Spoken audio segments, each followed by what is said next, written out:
Today was the World Cup final. Spain won the World Cup again, 16 years after their last title. When they scored, my 5-year-old daughter pointed at the TV and asked, "Mom, why is he crying?" A player had his face buried in his jersey. Instead of answering, I asked, "What do you think?" She said, "Because he lost." I smiled and said, maybe he's feeling regret. Maybe he feels like he let his teammates down." That moment reminded me that the same expression can hide many different emotions. As parents, we all want to teach our kids emotional regulation. But before children can manage their emotions, they first need to recognize them. The first thing I did was help her name the emotion.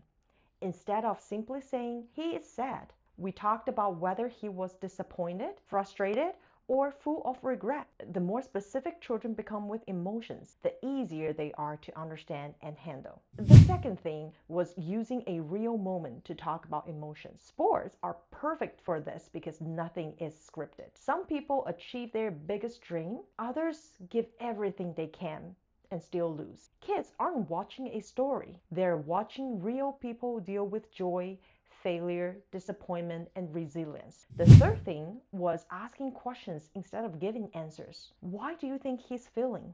What would you do if you were him? Why do you think they're still hugging each other after the game? Her answer weren't the important part. The questions were, because that is how children learn to notice other people's emotion and understand that the same situation can feel completely different to different people. As a photographer, I've always believed that the most powerful photo don't just capture action, they capture emotion. So what I will remember most from this World Cup final isn't just Spain lifting the trophy, it's how often the camera stayed on people's face. I didn't teach my daughter how to understand soccer.